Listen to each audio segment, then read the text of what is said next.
I was just, living in this shame, living in all this sort of stuff of my past, and I wasn't able to move on. It was hard for me being that young and being in the industry and not knowing where to turn. Everyone, telling me they love me and, just turn their back on you. Combs allegedly planned and controlled the sex performances, which he called freak-offs, and he often electronically recorded them.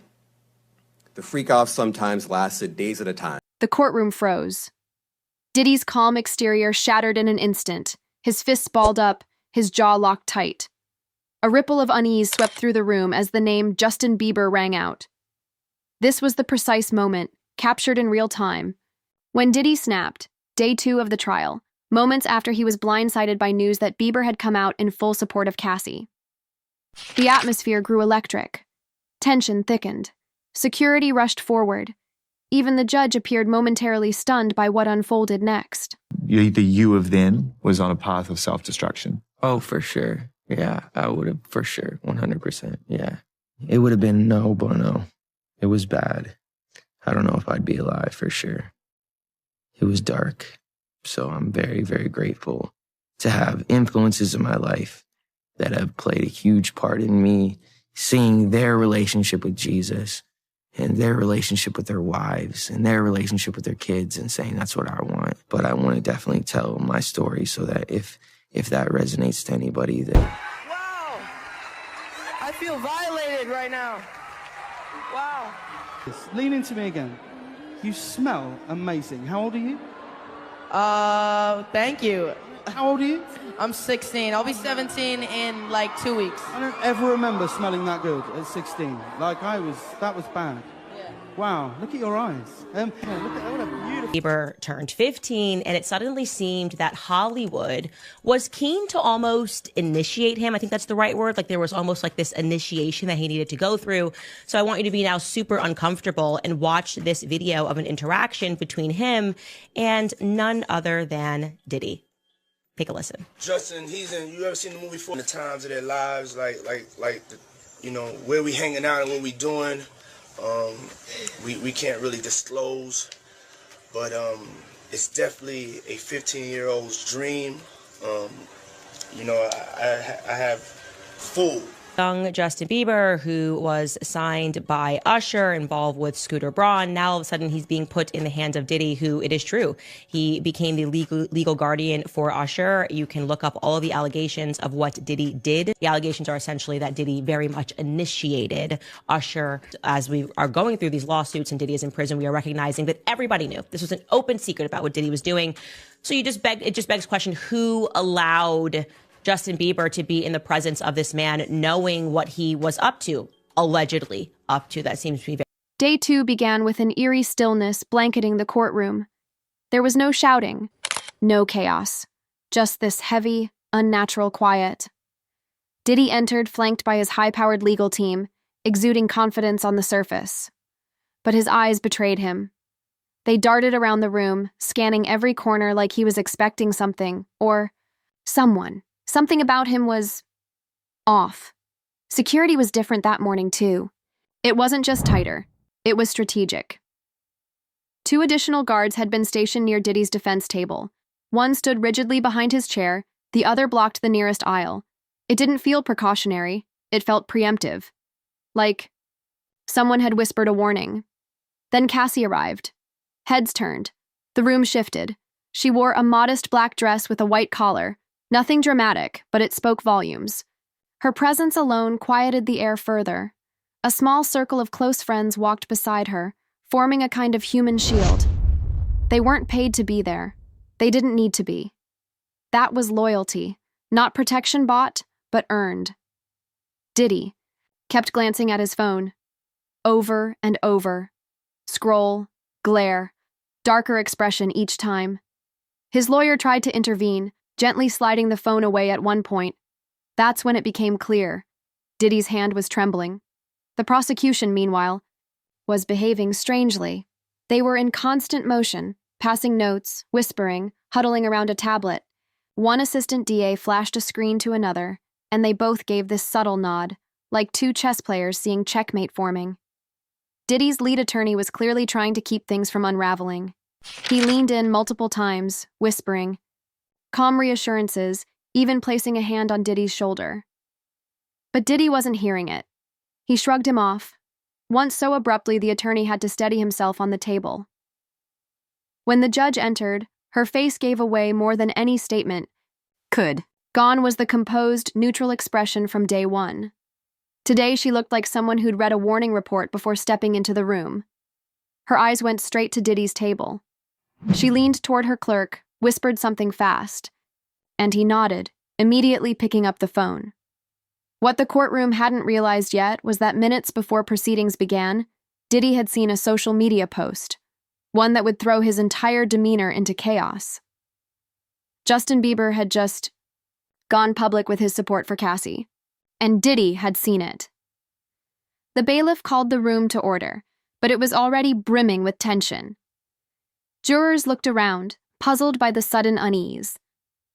One juror's hand visibly shook as she lifted a glass of water to her lips.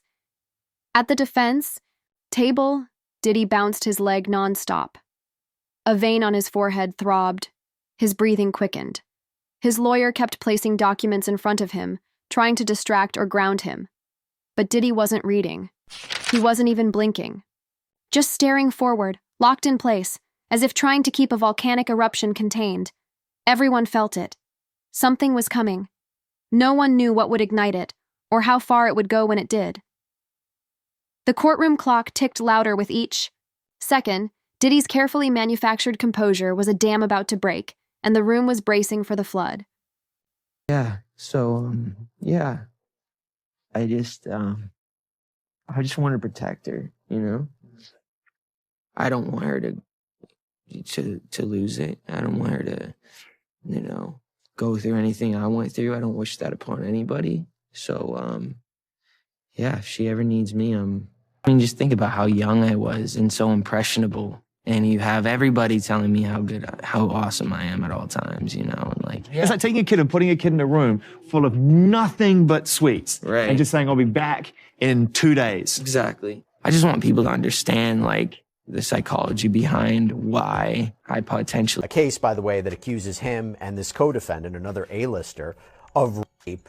This guy is once again slamming the attorney behind the case, insisting that he be sanctioned for allegedly not doing his job. We're talking, of course, about Sean Carter, better known as Jay-Z, once again calling out attorney Tony Busby, calling out his character, more specifically into question, claiming that the Texas attorney's filings have, quote, substantial. Now, we've talked about this before, but basically, a civil lawsuit was filed against Sean Combs on behalf of a Jane Doe who says that she was raped by Combs and another celebrity at a home after the Video Music Awards in 2000. While the courtroom buzzed with live tension, something seismic was erupting in real time, outside, online. Midway through the day's proceedings, Justin Bieber ignited a digital firestorm that no one saw coming. In a move that blindsided both the public and the courtroom, Bieber posted a direct, emotionally charged statement, standing firmly with Cassie. It wasn't vague. It wasn't cryptic. It was explosive. The post hit like a lightning strike, because this wasn't just any celebrity voicing support. This was Justin Bieber, once the teenage prodigy who Diddy paraded around as a protege, someone he'd referred to as a little brother and an industry heir. There's footage, old interviews, candid party clips, proof of how close they used to be. Diddy often took credit for helping mold Bieber's early path in music. And now, that same figure was bleakly turning on him in front of millions. But what made the post truly devastating wasn't the allegiance. It was the details. Bieber didn't just offer support. He told stories. He recalled a 2015 after-party, where he said he saw Diddy yank Cassie's arm aggressively. He described watching Diddy interrupt her mid-interview, taking over her voice, shutting her down in front of cameras. These weren't anonymous claims or recycled gossip. These were eyewitness accounts, personal memories. The statement detonated during the first recess. Suddenly, the courthouse corridors transformed into rumor mills. Clusters of people gathered in hushed circles, eyes locked on glowing screens. A bailiff had to issue multiple reminders. Turn your phones off before returning to court. But by then, the wildfire had already spread. Legal assistants rushed to print hard copies. Attorneys huddled over screenshots. Even jurors looked rattled by the shift in atmosphere, uncertain what had just happened but sensing its weight. The post included a powerful throwback photo. Bieber and Cassie at a music gala, both smiling, frozen in time. But Cassie's eyes told a different story, subtle, weary. Bieber's caption read, "I've always admired Cassie's strength. I'm sorry I stayed silent for so long." It wasn't just support, it was accountability. For Diddy, the timing was catastrophic. The post had reached tens of millions of followers in minutes. By the time court was called back into session, major news outlets were already splashing the headlines across their homepages. This wasn't tabloid chatter anymore. It was a full-blown cultural moment, with one of the world's biggest pop stars publicly aligning against Diddy during an active trial. The reaction in the courtroom was immediate and chaotic. A reporter in the gallery stood up and walked briskly out to phone her editor. Another began typing furiously, eyes never leaving her screen. Across the aisle, one journalist silently mouthed, "Did you see it?" to a colleague. The noise level rose until a bailiff had to intervene, calling for order as attendees kept sneaking glances at their phones, jaws tight with disbelief. Some looked directly at Diddy, gauging whether he had seen it yet. Others studied Cassie, who remained composed, almost statuesque, despite the chaos swirling around her. But the most telling moment came when one of Diddy's attorneys spotted the post first. In a scramble, he leaned in, trying to shield Diddy's view of another lawyer's screen, whispering rapidly, signaling for all phones to be removed from the defense table. Someone had already shown Diddy. He looked down, eyes locking onto the screen. They didn't flinch. Then they widened. His entire face changed, just enough for anyone nearby to see the mask crack. I should mention he was signed by Usher to a label that was owned jointly by both Scooter Braun and Usher, and he was considered Usher's protege. He has been described Usher as his mentor. Justin Bieber, is continuing the purge. He has now moved to, his original mentor. So this is a very big story. And the reason why we should discuss this and we should not diminish what is happening, it's not celebrity drama. This is actually the fall of Babylon that we are witnessing, Hollywood Babylon, that is. He did an interview back in 2020 with Zane Lowe. I think this was on Apple Music. And he was speaking about another young artist that was coming up, Billie Eilish, and Eilish. And he was basically speaking about how he wanted to protect her because she was now another young person, a rising artist in the industry. And sort of out of nowhere, he became quite overcome with emotion. Take a listen. Yeah, I definitely feel protective of her. It was hard for me a second.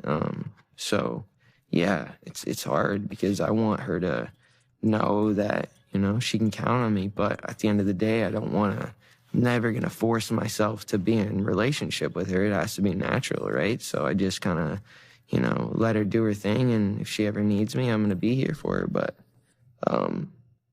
yeah, just protecting those moments because people take for granted. I'm not even kidding. Watching that clip makes me emotional because he is saying so much without really saying anything. Protect Billie Eilish from what? When Diddy saw Justin Bieber's post, something inside him visibly snapped, like a switch flipped without warning. At first, it was pure disbelief.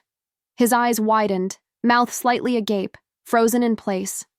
But that shock quickly twisted into something darker. His brows furrowed sharply, the kind of expression that broadcasts betrayal cutting deep. Then the rage settled in. You could see it take over. His nostrils flared, his jaw clenched so tight it looked painful. A woman sitting 3 rows behind. Him later told reporters his hands were trembling so badly he couldn't even hold onto a stack of documents. Papers slipped through his fingers and scattered to the floor. The first red flag came fast. Diddy suddenly stood, abruptly, aggressively. Not a slow rise or a courtroom stretch, but a movement charged with heat. A bailiff, who had been shadowing his behavior all morning, stepped in instantly. You could tell from the guard's body language. He'd seen this kind of unraveling before. He mumbled something else about consequences.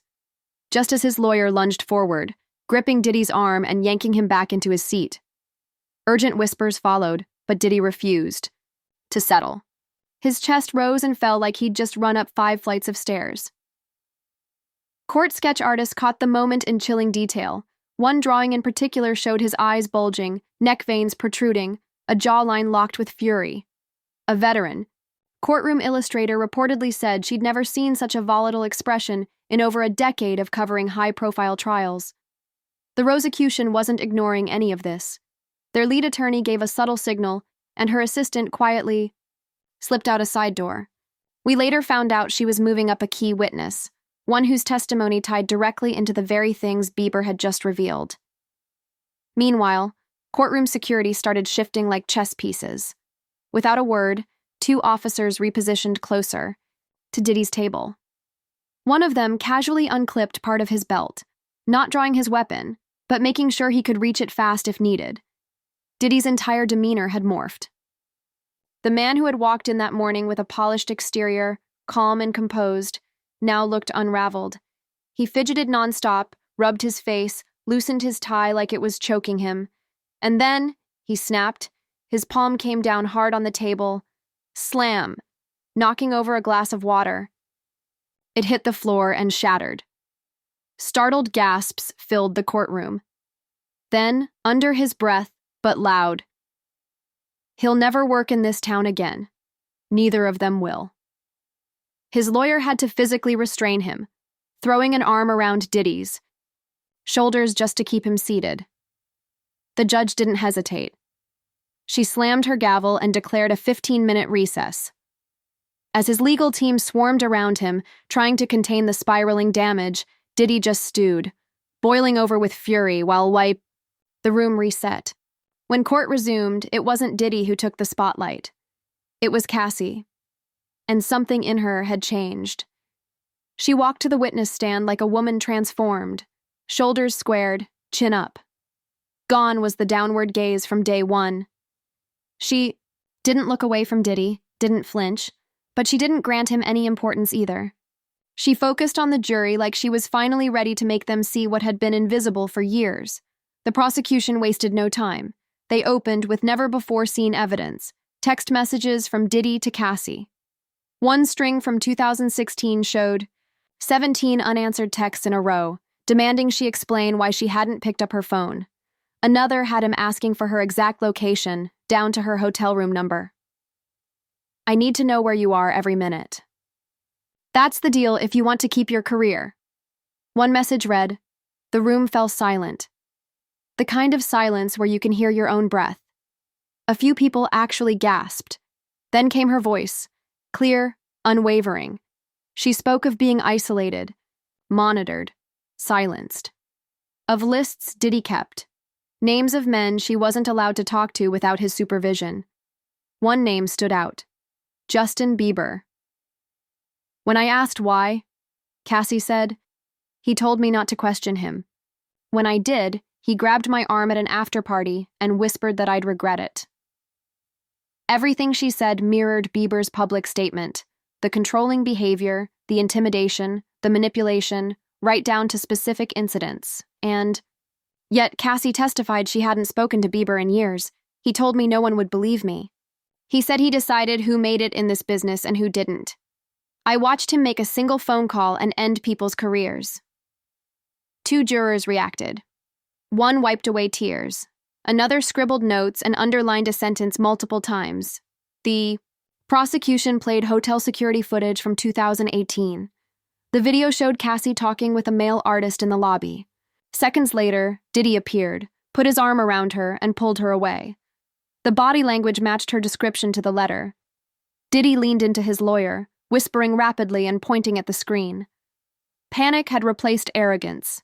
Each time she named a moment, Diddy's lawyer frantically flipped through papers, scrambling to keep up. Cassie then revealed that witnesses were coming forward, people who had been scared before, but were now reaching out.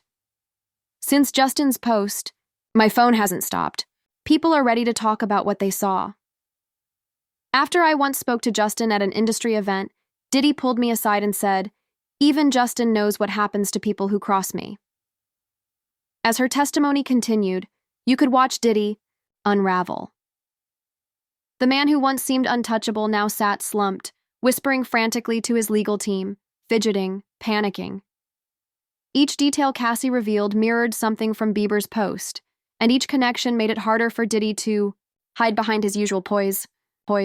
Filing, Busby submitted an amended complaint naming Jay-Z as the celebrity who allegedly participated. They wanted copies of these videos for themselves. And I've talked to lawyers about this before. There's a big advantage to having the electronic video, the electronic evidence yourself, right? You don't have to always go over to the other office. You can view the materials on your own. It's a way to better prepare for your defense.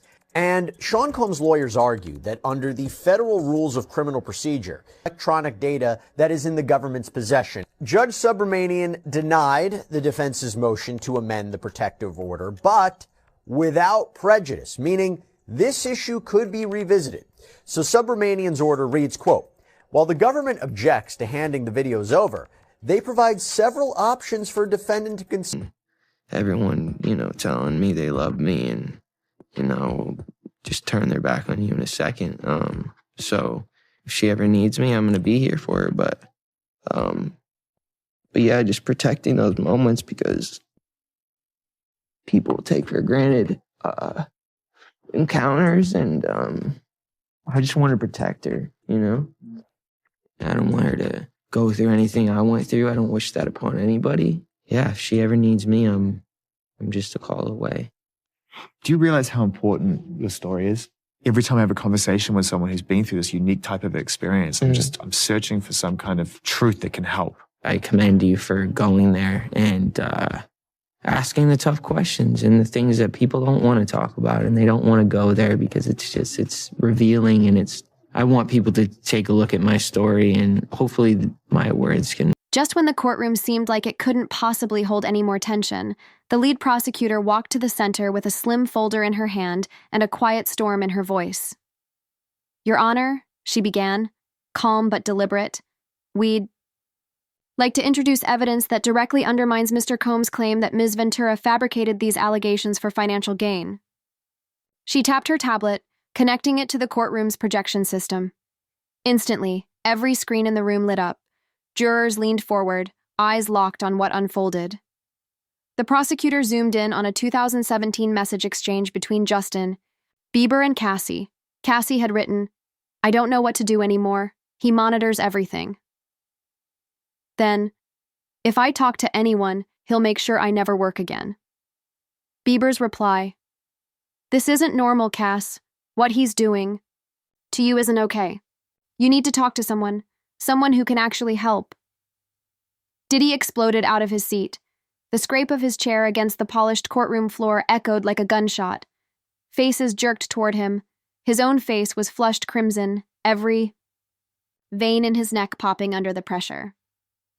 Gone was the smooth, composed music mogul. In his place stood a man unraveling in real time. His attorney reached out, gripping his arm and urgently whispering, Sean, don't do this. The front rows heard it, but Diddy jerked away so hard that the lawyer stumbled back a step. This is all lies, Diddy shouted, his voice booming across the courtroom. He jabbed a trembling finger toward Cassie. You know damn well that's not what happened. Where's your loyalty, after everything I did for you? Mr. Combs, sit down immediately, or I will have you physically removed from this courtroom. 2 security officers closed in like clockwork. One moved directly between Diddy and Cassie, the other flanked him from behind. Court reporters' fingers flew across keyboards trying to keep pace with the eruption. Jurors sat frozen in disbelief. A woman near the back covered her mouth with her hand. A young man leaned back instinctively, putting space between himself and the chaos. Your Honor, we request an immediate recess, Diddy's lead attorney shouted, trying to regain control. These messages were a bombshell. Not only did they directly contradict Diddy's claims, they also placed Cassie's version of events firmly in the realm of credibility. She hadn't concocted some last-minute narrative.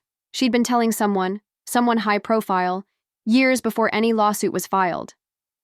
The courtroom understood what this meant. As the 12 jurors filed out, Most couldn't help glancing back at Diddy. Still standing, still shouting, still unraveling. Security guards moved in tighter. "Sir, you need to calm down now," one of them warned, placing a steady hand on Diddy's shoulder. For a moment, it looked like he might shove the officer too. But then, suddenly, he froze. His breathing was heavy, his chest heaved. And just like that, the fire went out of him. The persona Diddy had spent decades curating, controlled, untouchable, powerful, had collapsed in front of a courtroom filled with journalists, jurors, and experts. It wasn't just a bad moment, it was a full-on implosion. "Mr. Combs, this is not a studio. This is not a party. This is a court of law. You do not control what happens here. If you so much as raise your voice again, I will hold you in contempt, and you will spend the rest of this trial in a holding cell, appearing only when absolutely required." A psychiatric evaluation was ordered to determine whether Diddy was mentally fit to proceed. 2 armed officers would now remain within arm's reach of him at all times. His attorneys weren't even allowed to speak to him without a guard present. His phone privileges? Revoked. Diddy's legal team looked like a collapsing empire. One lawyer rubbed his face with both hands. Another furiously scribbled notes. A third paced in the corner, headset on, whispering frantically into the receiver.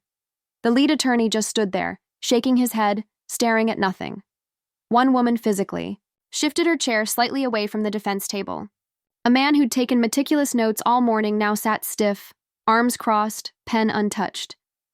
Most telling of all, juror number 8, a young professional who had smiled at Diddy during opening statements, refused to even glance in his direction. Across the aisle, the prosecution sat like statues, expressionless, but internally, they knew they had just scored a major blow.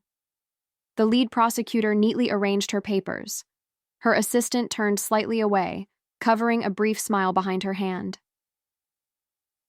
Security didn't play it subtle anymore.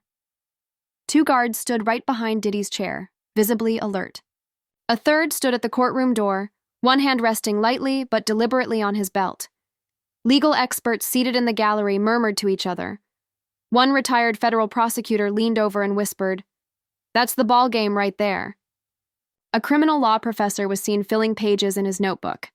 Another defense lawyer from a separate high-profile case simply muttered, "Rookie mistake." And through all of it, Cassie remained composed. Her posture didn't waver. Hands folded in her lap, her expression didn't shift.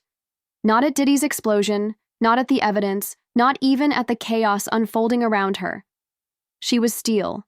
The contrast was impossible to ignore. While Diddy flailed and shouted, Cassie held her ground with quiet, devastating dignity. By the end of day 2, the transformation was staggering.